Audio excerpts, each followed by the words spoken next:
No, I'm a secular theist. Which, to me, I don't think that makes any sense, but all right. All That I right. hold I see the truths in various faiths and beliefs, but I don't subscribe to any religion. Okay.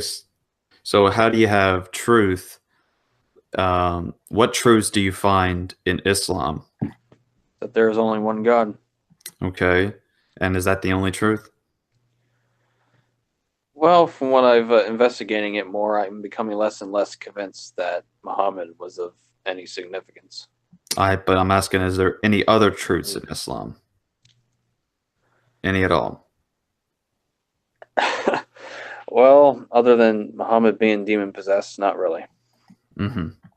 Well, that they would, as soon as you say that, then automatically that discounts his prophethood and such, and that would just prove Islam Well, to it's be not really false. well, it wasn't really described as an angelic encounter. Okay. It looks like a demonic one. Okay. Even then, the issue with also one God, which God, the Unitarian or the Trinitarian? Like the one God that's known in many religions. Yes, but one God who is triune or one God who is Unitarian? Because, Well, they deny the Trinity. yes, they believe in a false God that is Unitarian. They believe in a different version of God, but They it's believe still in a God. false version of God. They believe in a Unitarian version of God. That is a false version. Okay. Well, I mean, don't say okay like it's I like mean, people have giving been out to. calling God Allah centuries before Muhammad was even born. Right, it's not the word, it's the concept. It literally says, do not say three, which means do not say that he is triune. Um, he has to completely be explicitly Unitarian, and that's it. That is according to the Quran, and that is according to the Hadith, and that is according to the Orthodox scholars of Islam. There's So one God in three aspects, that's Trinitarian, and that's Christianity, not Islam. and Judaism, like Old Testament Judaism. Right, but the issue is that we were talking about Islam, and Islam completely rejects that. So Islam is a false religion that you would not be. It would not be wise to try to gain truth from Islam. Well, no. So then, what about Buddhism?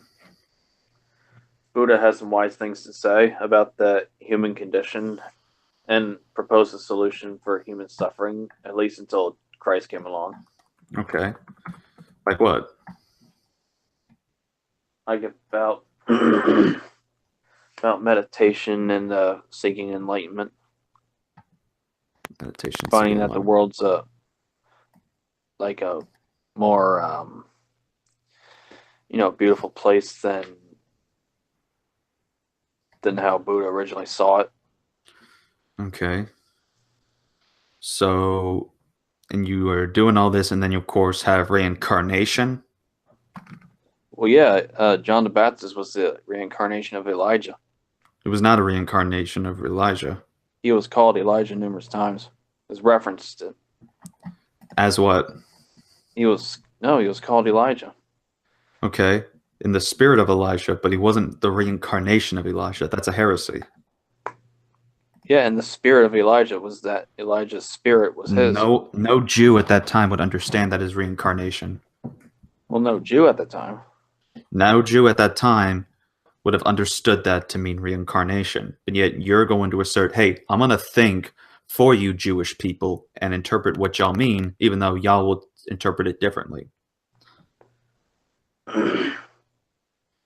The Jews would not have understood that language of him being in the spirit of Elijah as meaning that he was reincarnated. Because do you know what the problem with Buddhism is in that regard? What? They deny the existence of a soul. No, they don't. They do. They don't. Buddhists do deny the existence of the soul. I've looked up Buddhist quotes and denies the existence of the soul. Much like evil, Buddha considers these things to be illusions. No, certain Buddhists deny the soul, but There are certain aspects, but the majority of Buddhism, plus the Buddha himself, denied the existence of the soul. And because you have that, then you have the violation of the laws of logic. Because then you have an internal contradiction in which what we see here is that if we're No, supposed because to be if there's reincarnated, reincarnation, then there is a soul. right? But that's the thing. While affirming reincarnation, he denies the existence of a soul. But you And can't that's reincarnate without a soul. exactly, and that's where the Buddha and Buddhism falls short of being where it's wrong, because it is inconsistent.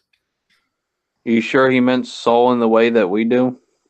I'm pretty sure that he is using soul in the same way that we do. He would go to use the language and use the lexicons for the language that it's used and written.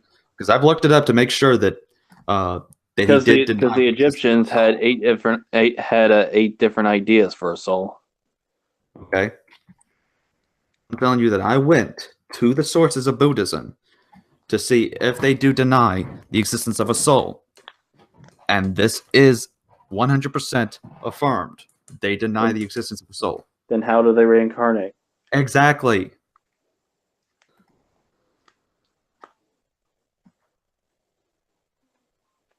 All they say is they reincarnate, but they don't say how. And if there's no soul that identifies that this specific person reincarnates, then there is no reincarnation. It logically does not follow. You ever talk to a Buddhist about this?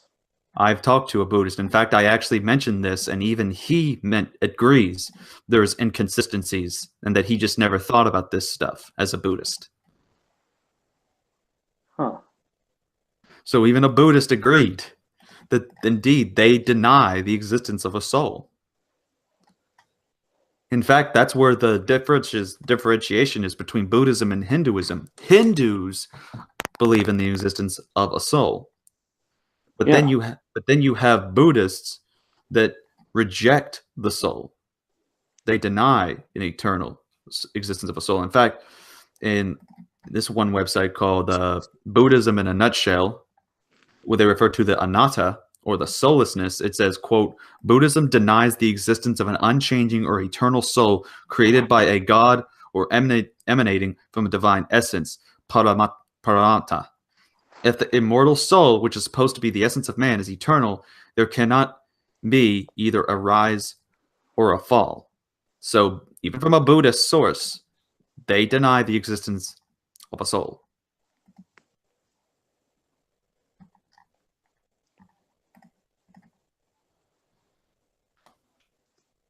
So, do you think that there's still some wisdom to be learned even from that? That this religion violates the laws of logic? It served as a decent placeholder until Christ came along. Just because it served as a decent it's the closest they had to wisdom. that these people had, or the religion that's No, that's the Eastern countries had. okay. But what about the religion of Adam? What? What about the religion of Adam? What Adam? That was the prehistoric Paleolithic religion, I guess. When they started believing people, we have first. The earliest evidence we have of people worshiping a higher power is 50,000 years ago. It was the same God as Adam, Noah, Abraham, Isaac, and Jacob. But those centuries, that God and that religion existed. Do what? From the time of Adam till now, the religion that was formed at that time had always existed. So even if Buddhism was around, you still had this religion. Yeah. And you're saying that because that they had this religion here, even though the religion of Yahweh has been around, that's all of a sudden just still fine to have at that time. The Eastern countries did not know of yet. The closest that China had to God was Shangdi. Okay, but they still know that it's Yahweh that exists, but choose to change. And in his India image. is Brahman. Okay, but they still know who Yahweh is and decide to change his image so that they can then create their own idols. Or maybe that Buddha had a similar idea to the prophets, but then his followers that became more materialistic to change that. No, because Buddhism was an atheistic religion. at least after, like, the first reference we have to Buddha centuries after he lived, so we don't know what he originally said. Mm-hmm. But we also know that His that was impact Paul. must have been so profound, and as people became more materialistic in India, they decided to rewrite his teachings. Mm-hmm. But we can look at his teachings as well and examine the Buddhist scholars today that point out the early sources of Buddha do not indicate any form of theism involved. The early sources I've seen was that Brahma appeared to him. Okay, and what is Brahma? Brahman is God in Hinduism. Right. The issue then goes to the different sources at that point because there's multiple different scriptures of Buddhism. And if that's the case, then you have it again, where part of it is shown to borrow from Hinduism, which basically being a rivalry against it and such. So, Yeah, because the Hindus deified the angels and started worshiping them.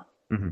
But the point is that Buddhism is a illogical religion that violates the laws of logic and also cannot account for moral absolutes, since Buddha himself, as well as Buddhism in general, says evil is an illusion. And if that's the case, then how can you say that something is truly morally good or morally evil when you're saying that evil doesn't exist and that it's just an illusion? The Old Testament ever actually talk about evil as a concept?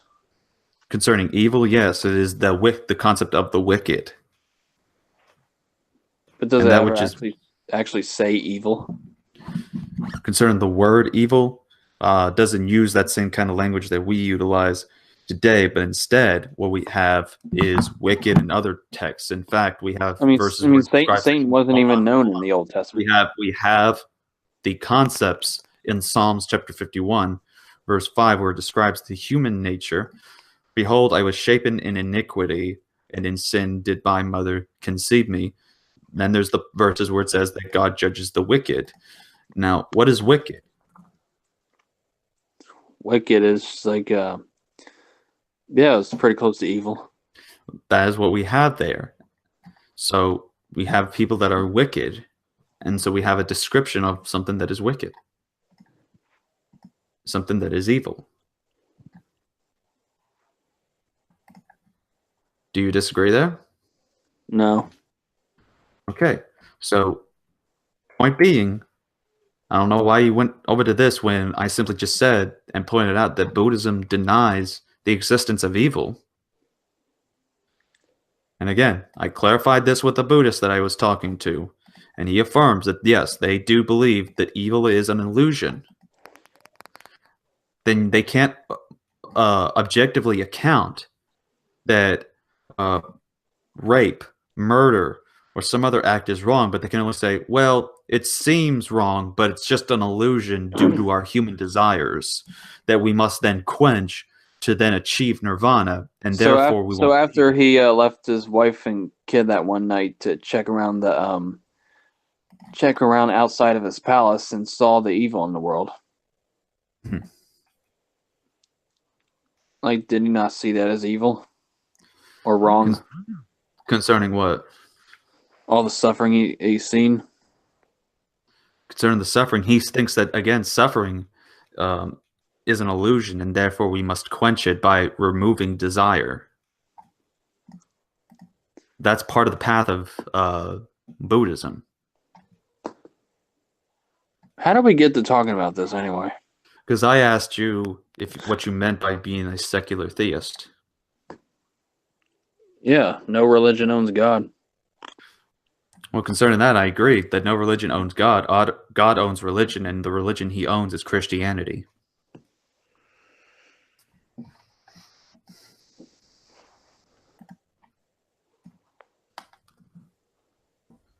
Would you disagree? Yeah, I don't. Well, God owns everything, but religion is man-made. Religion is not man-made. In fact, the Bible says that, pure religion, meaning that of God, bears forth fruit. And so we have religion in the Bible, in the New Testament, And to simply do this idea that says religion is man-made, as to say that that means it's not much reliable, then we must say that the scientific method is not reliable because it is man-made. No, it was understood. But the method was created by Francis Bacon. Well, arguably, it was the ancient Greeks that set the foundations for it, but yeah. Well, concerning the foundations, yes, but the method itself, I've taken the science classes. It all dates back to the scientific method as we know it today in terms of conducting our experiments by Francis Bacon. Yeah. Right. And so, again, we have something that is invented by man, but we don't consider it unreliable. Well, no, because it works. Right. And so, what do we have with Christianity? It works. Yeah. Right. So, I don't see where the problem is. No, I'm just saying that no religion has a monopoly on God's relationship with man. Okay. But the issue is that Christianity is a religion that is about a relationship between God and man. And it's also the truth. You cannot, I would even say to you as a secular theist, you can't account consistently for reality without you would be inconsistent. And the only way to be consistent and fully account Call for me your pluralistic. worldview. Okay, either way, pluralistic will not be able to account for reality and the laws of logic and the uniformity of nature unless you were to presuppose the Christian worldview and adopt Christianity into your life, meaning you would have to borrow being a Christian, but yet try to disguise yourself as a secular theist or pluralist. I don't really like labels. Well, it doesn't matter about the labels. The point is that these other religions cannot account for consistent truth, and only Christianity can.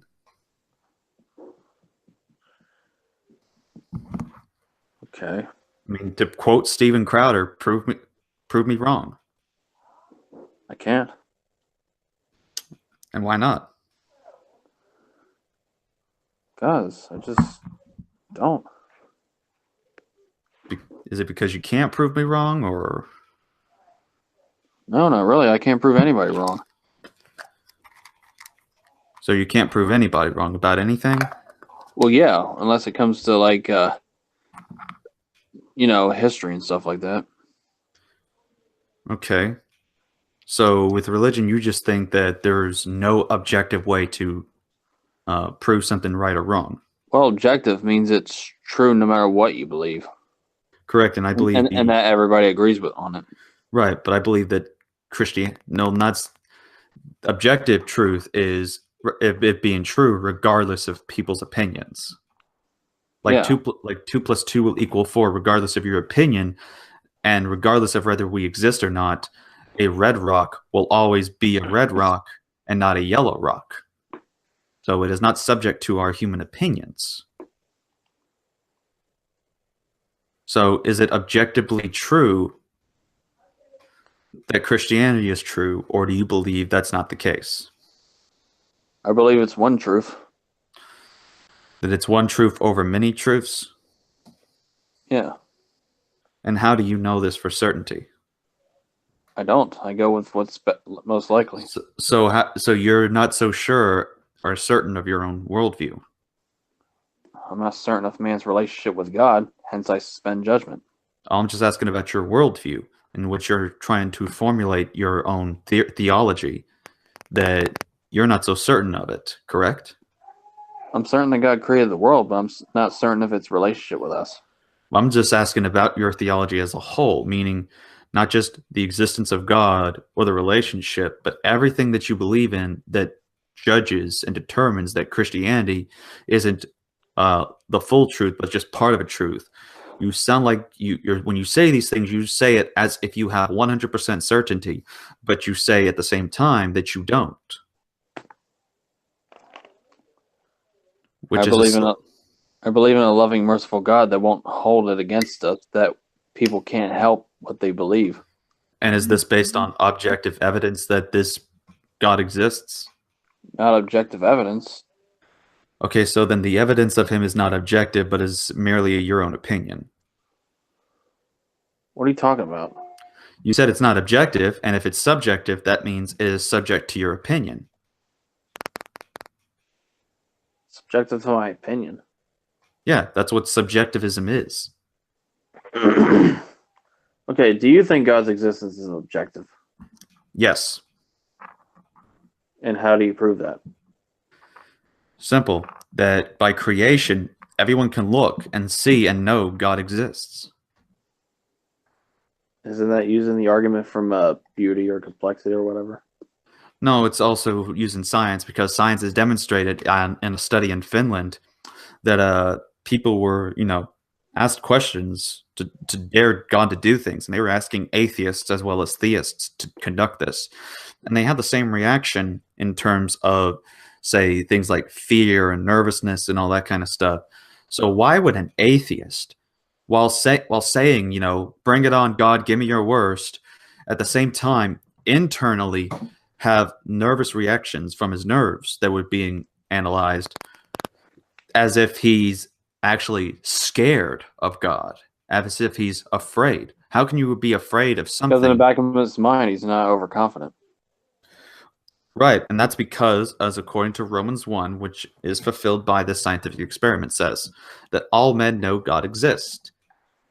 That God's knowledge, the knowledge of God, this is Romans chapter 1, verse 18, and I'm going to pull it up on the screen so that way everyone can see this. I know the verse.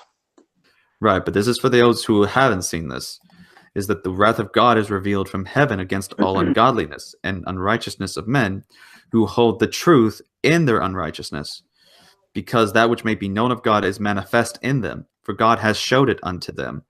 For the invisible things of him from the creation of the world are clearly seen, being understood by the things that are made, even his eternal power and Godhead, so that they are without excuse.